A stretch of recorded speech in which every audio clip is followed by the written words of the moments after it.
Good afternoon. I am Andrea Chisholm with the Midday News. Special welcome if you're watching on onespotmedia.com. 3 wanted persons have been captured in the St. Catherine North Police Division since a state of public emergency was declared in the area yesterday. The security forces have continued their operations to clamp down on illegal gangs creating misery for residents in the area. Our reporter Anthony Lugg has been on the road and now joins us live with an update. Anthony? Thanks, Andrea. No, I'm currently here at the checkpoint just outside Twickenham Park here in St. Catherine, where the state of public emergency has been declared.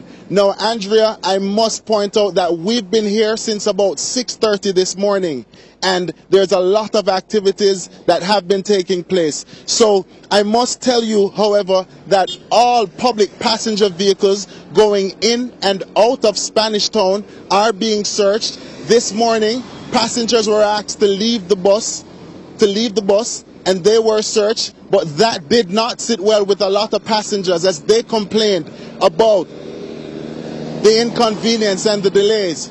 Now, businesses are in full swing here in Spanish Town as well, and the St. Catherine North Division, but we're being told that those hours would be curtailed later this evening. I spoke with the president of the St. Catherine Chamber of Commerce. He says he welcomes the move and he has no problem with curtailing the business hours. But operations are in full swing here in the state of public emergency in the St. Catherine North Division. Until then, we'll keep you informed. It's back to you, Andrea. Thank you very much. Our reporter Anthony Lugg in the St. Catherine North Police Division, where the state of emergency was declared yesterday. Meanwhile, 241 participants in the Jamaica National Service Corps program will be deployed to assist security officers in St. Catherine North. Head of the Jamaica Defense Force, Major General Rocky Meade, says the participants have the training and experience to help.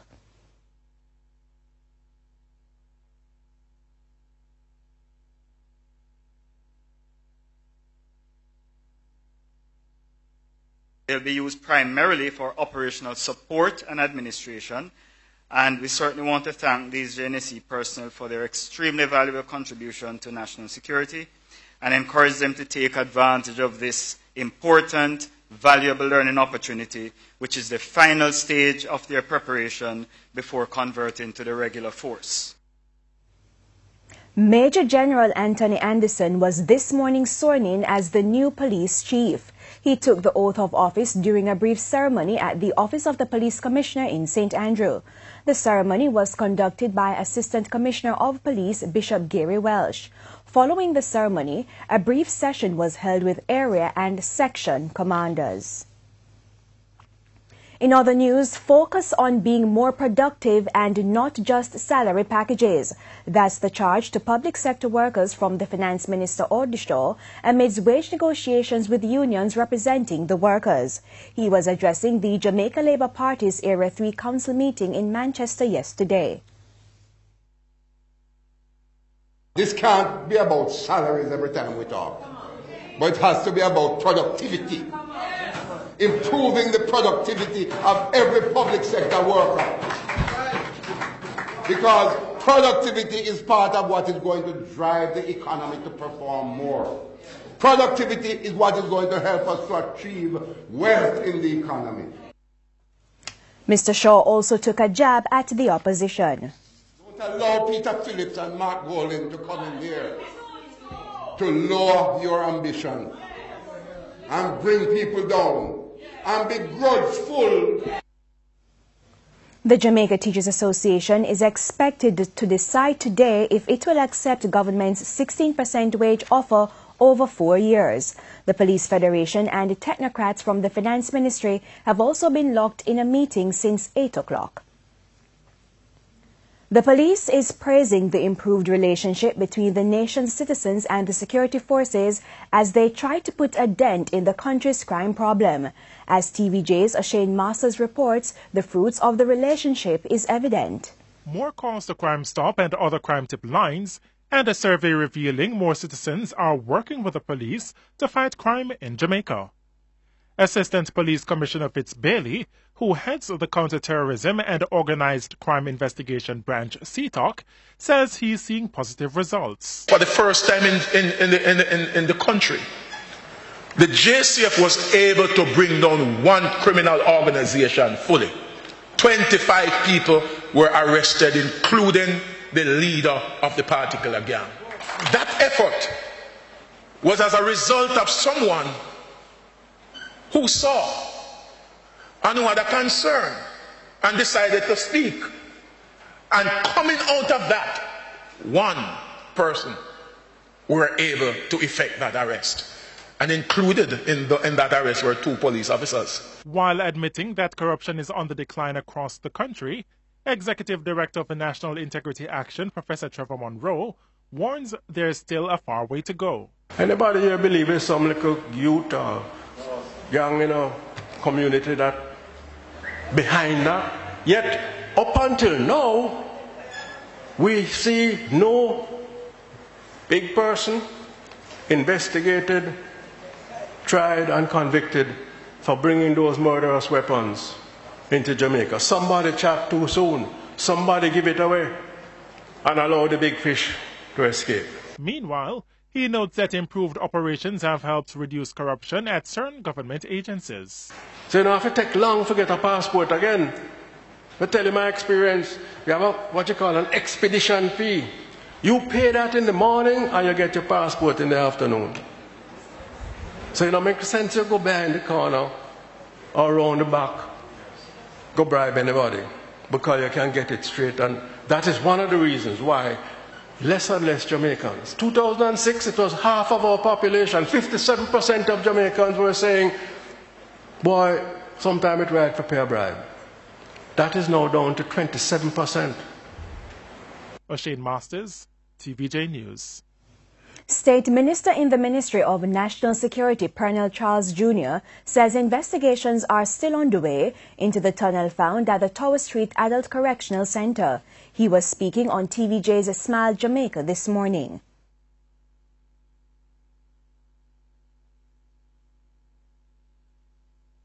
There are several persons who benefit when we do not succeed because they're seeking to maintain the status quo. And we have a great team. The Department of Correctional Services is full of hard-working correctional officers, probation aftercare officers, ancillary workers, staff members, supporters, stakeholders, international and local partners. Okay. And we're getting it done. The tunnel was discovered in February on the eastern section of the Tower Street Adult Correctional Center in Kingston. It leads from one of the cells to the back of a church on the compound. Another by-election may be on the horizon in the North Central Clarendon constituency. This as news emerged that Speaker in the House of Representatives Pernell Charles Sr. will be stepping down. His son, Junior Security Minister Pernell Charles Jr., is interested in representing the constituency. My father knows of my interest. Yes. And when there is a clear vacancy and when he indicates that he's willing to step down, he knows that I will be ready and willing to support the people of North Central Clarendon. But it will be their decision, yes. Not his decision and not mine. Okay. But I will put myself forward appropriately. Yes. TVJ News understands that Robert Nesta Morgan, the Director of Communications in the Office of the Prime Minister, will face off against Senator Charles in the North Central Clarendon constituency. An American visitor is dead while a 2-year-old and other passengers are in serious condition after the vehicle they were traveling in collided with another along the Landover Main Road in St. Anne. The victim has been identified as 34-year-old Antoinette Walters, a resident of Florida. TVJ News on this has learned that Ms. Walters, along with 5 other passengers, were driving towards Runaway Bay when the vehicle collided with a SUV. The 5 passengers were taken to the St. Anne's Bay Hospital in critical condition. The driver of the SUV was treated and released. In a year, small and medium tourism-related businesses in Falmouth Trelawney should be better developed and provided with a unique modern space at the Hamden Wharf to showcase their talent and craft. Ground was broken on Friday at the Falmouth Pier to convert the heritage sites into shops and public spaces for artists, artisans, and other people in that profession. Tourism Minister Edmund Bartlett says the idea is to make small businesses more viable and responsive to demands. But most importantly, for the retention of that earning in the communities that are the beneficiary of tourism visits. And so we feel that it is not just enough to talk about having good craft or having good creative products available, but it is more important for us to be able to build the quality of that product and to provide a variety of that product. Because in getting those varieties, we are authenticating the visit of the tourists to your destination. The cost to develop the structure is estimated at $5.7 million. The Port Authority says it will have an 18th century feel with other interesting features. This is going to be something quite unlike anything else in the Caribbean. We have seen quite interesting projects across the Caribbean, some of them relatively new. We think that the historic spin, coupled with the use of modern technologies throughout, to make it nonetheless very efficient in its operation, is going to be something quite unique. In news overseas, tweets by U.S. President Donald Trump continued on the weekend, forcing some Republicans to issue warnings against the firing of Special Counsel Robert Mueller. Details from the CNN. So Trump's personal lawyer had two statements yesterday, John Dowd, saying that he wants Mueller's probe to end. And then, of course, the tweets started coming in. The Mueller probe should never have been started in, that there was no collusion and there was no crime. It was based on fraudulent activities and a fake dossier paid for by Crooked Hillary and the DNC and improperly used in FISA court for surveillance of my campaign witch hunt. Republican Congressman Trey Gowdy weighed in on this morning. Listen. To suggest that Mueller should shut down and that all he is looking at is collusion, if you have an innocent client, Mr. Dowd, act like it. Russia attacked our country. Let Special Counsel Mueller figure that out. And if you believe, as we found, there's no evidence of collusion, you should want Special Counsel Mueller to take all the time and have all the independence he needs to do his job. All right, Stephen, you in agreement with that? Yeah, I am. He's not going to get a better deal from anybody besides Mueller. Mueller will let the facts take him where they take him. And if they prove no collusion, then Mueller is now this administration's best friend, and they should thank God for him. And in sports, the West Indies have regained their spot atop the table of the Super Sixes after defeating Zimbabwe by 4 wickets with 1 over to spare. The host side, who won the toss and elected to bat, were bowled out for 289 in 50 overs, with Brendan Taylor scoring 138 runs. Jason Holder was the pick of the bowlers for the Caribbean side, with 4 for 35 from 10 overs. Kamar Roach 3 for 55 and Kemo Paul 2 for 55 also contributed with the ball.